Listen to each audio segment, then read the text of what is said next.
Well, we've got 14 laps of mayhem ahead of us. A reverse grid, the top 10 from yesterday's results switch. So, Phil Bell, Jimmy Connell on pole, Peach Edwards alongside, Crawford, Scott Hardy on that short Suzuki, very quick. Watch him get off the line. Ben Holland, Tom Christie. They're starting right back down the grid, the championship leaders.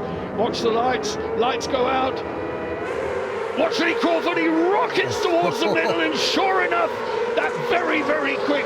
That is, James, that is in TT specs, so that's a tuned engine, not eligible for points, but look how quick it is, it just shows you. And it's a short chassis, what about that? Yeah, it really took off really well, squeezed through the gap. Oh, he's finding out Druids there, tight, as they come round there.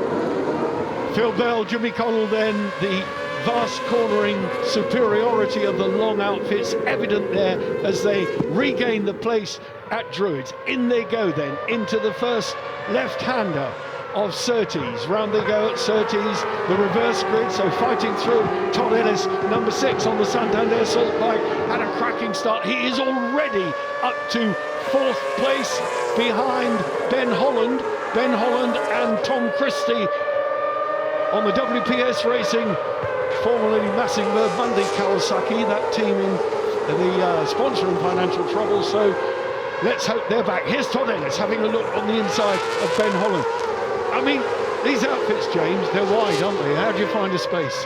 Yeah, I mean, you're just getting used to it, aren't they? That's what these guys do. I remember going around with, you know, myself on mine, and I couldn't believe how physical it was. Just unbelievable the amount of effort you've got to do, and they've obviously with the amount of grip with the big tyres. That is a good point. Those great Fat Haven tyres, I mean, they're just, the G-force is absolutely amazing.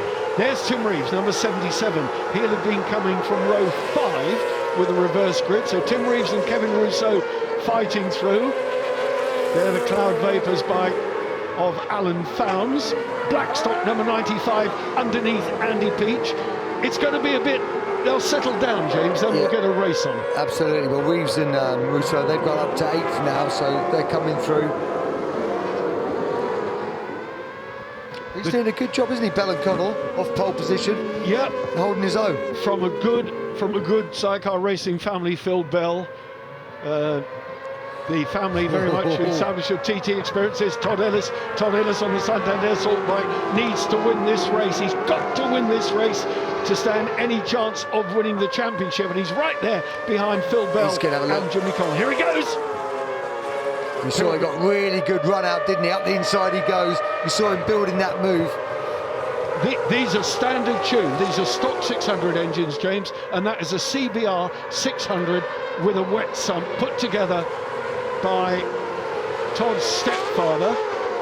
Yeah, I saw most of them, obviously, mostly LCR chassis, but I saw the Yamahas, Hondas, Kawasaki's. I mean, people are using all sorts of engines in the chassis, aren't they? Yeah, but it's good that they're using established manufacturers' chassis engines now, because there's manufacturer interest. Lee Crawford and Scott Hardy, a bit of a wave there. Tommy Philp in the running there, the championship leader, Kershaw. And if Todd Ellis wins this race, so he has got to get good points. Double points up for grabs, of course. Ellis in 3rd at the moment.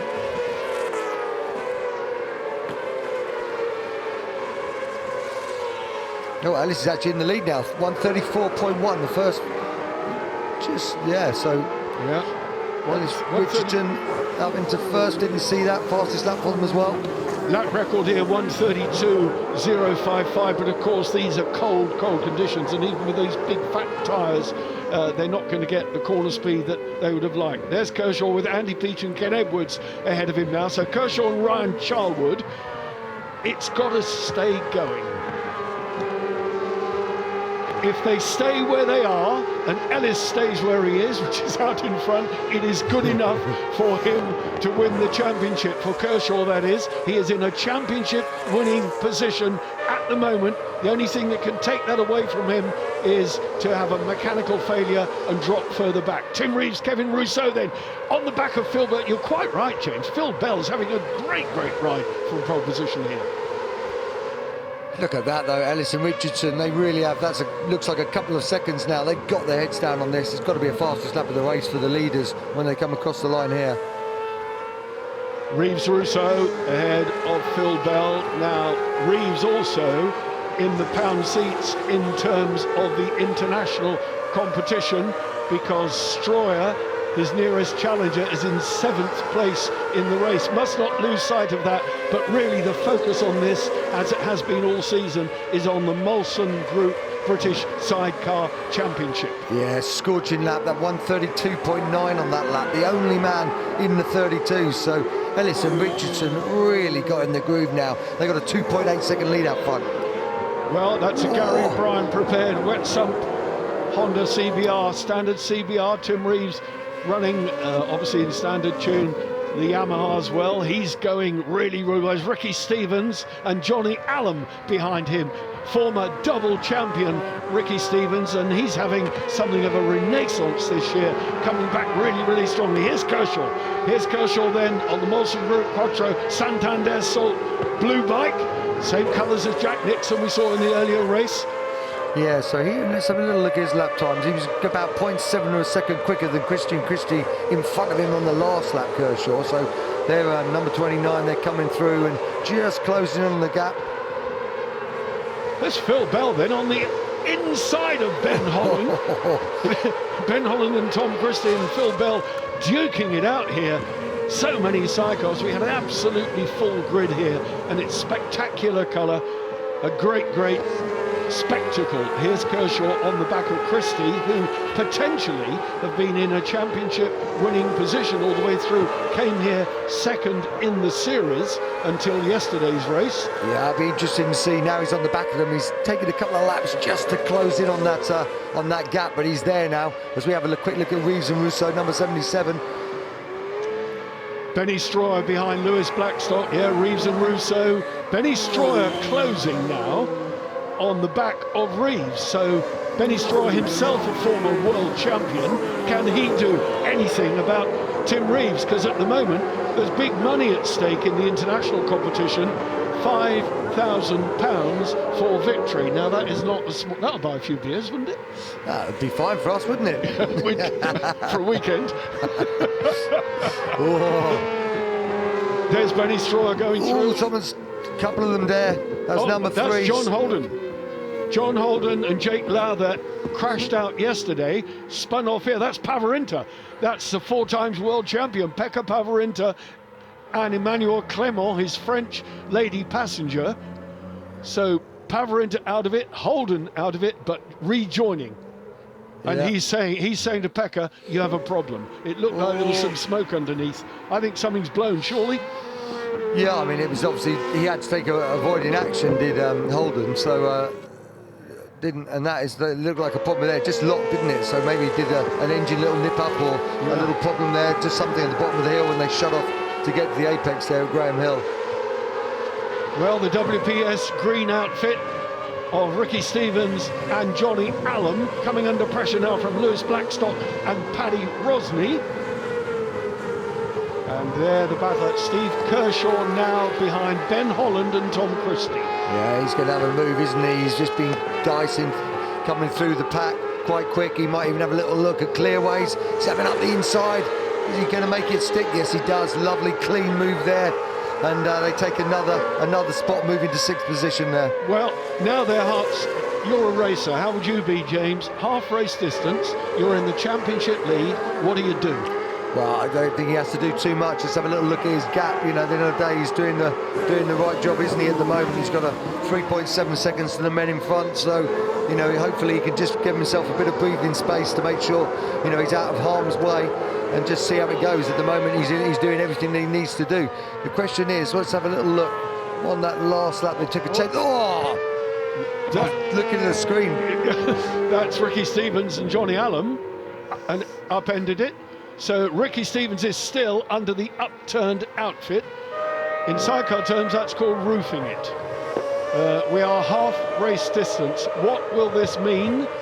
So at the front, this could be a safety car, but they're off the racing line. They're on the grass.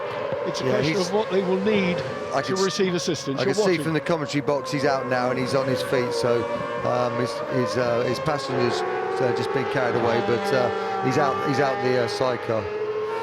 Johnny Allen then fell heavily, but they were on the grass when it went. Benny Stroyer now on the back of Lewis Blackstock.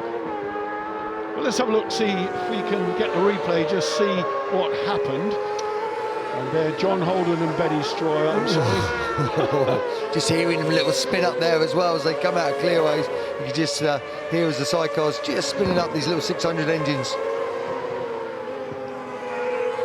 21, Benny Stroyer in third place.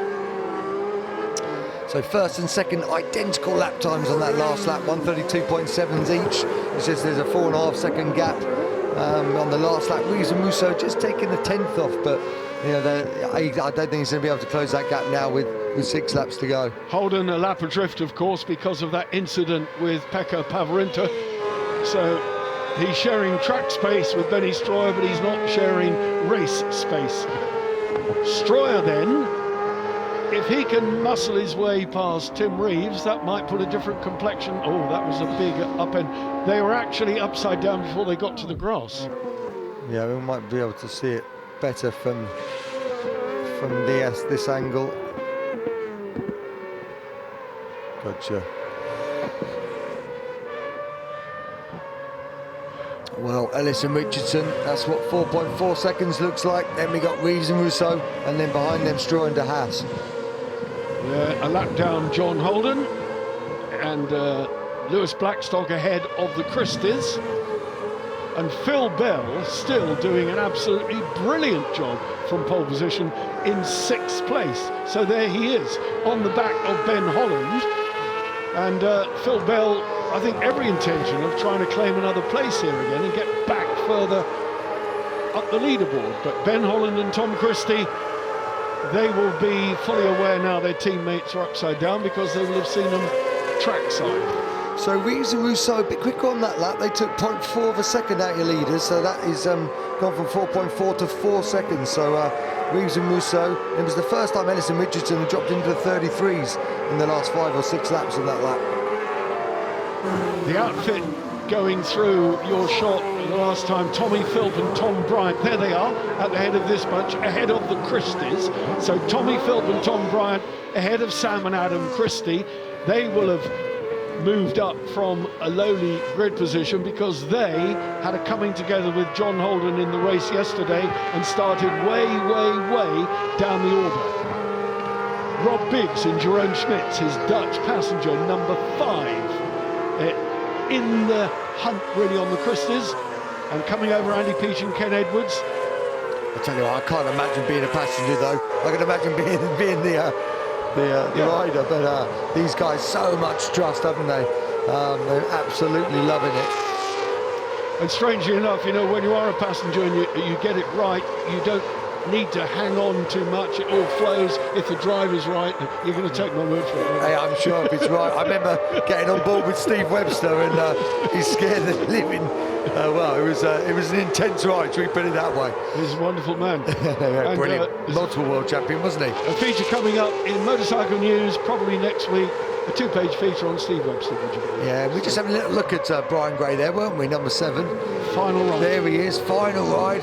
That man there, and he runs a shop near me in High Wycombe. He does. So Brian Gray there, last ever ride. And amazing, you say, it's 70. That's fantastic, isn't it? He'll continue with classic racing. He's got classic outfit as well. So, but he's had a very long and illustrious career, Grand Prix back in the day, and just loves his racing. 70 years of age, he's done really well. Combined age on that outfit, 128. That is wonderful. How do you feel? I was trying to work out our combined age, but don't even go there. Don't even go there. So listen, this is the leaders. Alison Richardson doing a great job here, back in the 32s on that last lap. So absolutely cruising. They got 4.1 seconds on Reeves and Rousseau in second, who in turn have another 2 seconds up on Stroyer and De Haas. Yeah, Stroyer then would dearly love to beat arch rival in the Santander Superprix, Tim Reeves, but Tim Reeves on home ground here. It'll take a good man to beat him here at Brands, and we're looking at that good man right now. Todd Ellis and Chaz Richardson on lap 10 of 14. It's been a good race here, a long race, but that's what these boys need to get themselves prepared for, because Roger Body, the guy who runs this championship, is also organising the FIM World Championship next year. Should have been this year, but it was aborted because of the COVID situation. We'll have a full-on World Championship next year, and several of these young guns, James, will go to world action, and that's what we need. Yeah, that's brilliant. James doing the maths on the lap scoring. Tommy Philp coming up behind Lewis Blackstock with number 95, and he in turn, Lewis Blackstock underneath Ben Holland and Tom Christie, and Tommy Philp now sitting in 8th place. Blackstock moves up to 6th behind Phil Bell, who is now 5th. Yeah, it was a nice move there by Blackstock up the inside of Druids, really smooth and neat. It looks like they're coming under a little bit of pressure now as well from number 52, Philip. Yeah. You think they might have a problem? I think they've just had a bad couple of corners, Barry. Well, Ben Holland with fighting off Tommy Philp. He's come of form lately. He's a fast young driver, but his eye's been off the ball a bit recently. He had a business which is now wound up. He's back to what he knows doing work-wise, and he's enjoying his racing now. So Tommy Philp is a young gun. He's come from the 600 Supersport class, debut in Sidecars last year, and look at him, he's running with some of the best guys in the world here. So Tommy Philp and Tom Bryant, watch him on the back of Ben Holland. They are certainly going to do everything they can to find a way past. So Rob Biggs is coming, the number 5 outfit behind them. Blackstock now with Bell ahead of them. Is Blackstock going to claim that place? Is Tommy Philp going to claim them? Blackstock answered my question with a positive move up the inside at Paddock Hill Bend to go one place further up the order. Yeah, Blackstock's on the move. He's in the 34s. The man in front of him's in the 35.6. So, and he's that's why he's been coming through there. Rob Biggs, Yamaha this year, Honda last year. Rob Biggs and Jerome Schmidt now muscling their way past Tommy Philp and Tom Bryant. On the move, another well-polished, well-turned-out outfit. Rob Biggs and his Dutch passenger, totally professional and sponsored by a large degree to Express Tyres of Lockerbie, formerly owned by Sam Hamilton himself, a good sidecar racer back in the day. Yeah, Biggs looks like he's on the move, all right, doesn't he? He's going to have a little look at the inside. He's going to make this stick, maybe run a little bit wide. He is on the move. Beautifully done. He is flying. Let's have a little look at his lap times. He was a 1:33.9 in that last lap, his quickest lap of the race. Rob Biggs looking good. Kershaw doing everything he needs to do in 4th place. He and Ryan Charwood, number 29, are on target now on the penultimate lap to the 2020 Molson Group British Championship title. Tommy Philp shadowing now Ben Holland and Tom Christie. Under the bridge they go. I think Rob Biggs, Phil Bell, is he going to get the better of Phil Bell? Because Bell has ridden so strongly. All credit to him, the number 18 rider. There they are.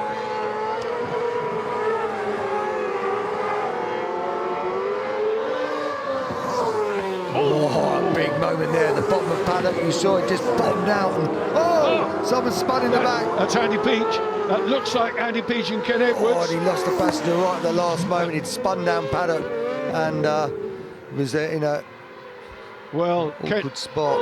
Andy Peach and Ken Edwards themselves approaching veteran status. Andy Peach has been around a long time, and Ken Edwards has been spat out already this year. We have a red flag. We have a race stoppage, and that will be because Ken Edwards is on the racing line, and you are looking at the 2020 Molson Group. No, you're not. That's Todd Ellis, race winner. That'll do.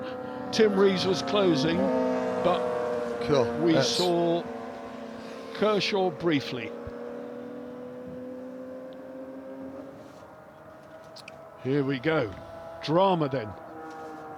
That's the race winner, Todd Ellis and Charlie Richardson, ahead of Tim Reeves and Kevin Russo. And an interesting note that Todd Ellis and Charlie Richardson will effectively win the Superprix, and that is the big money. Champions then, Steve Kershaw and Ryan Charwood. The red flag prematurely ending the race. There was one more lap to go, but there you have it. 2020 Molson Group British Sidecar champions Steve Kershaw and Ryan Charlwood. How relieved will they feel, James? Well, there was a lot going on, wasn't there, in those last few laps? They came through beautifully. They were in a fourth position, doing everything they needed to do to get their championship, and it's a big congratulations to those guys. You can see what it means to them. Brilliant stuff. So let's have a look then. Confirmed Ellis winner, Reeves second, Stroyer de Haas third place, Kershaw champion, Blackstock and Rosny, Bell, Biggs, Holland. Just hearing that George Holden 93 shed his passenger. That's young Oscar, who parted company, so that was partly contributory to the incident involving Pete and Edwards. Christie, further down the order, they needed to do better than that to keep that championship hope alive, but there you go. The championship is decided. Huge congratulations to Brian Gray and Kenny Cole. Final British Championship race.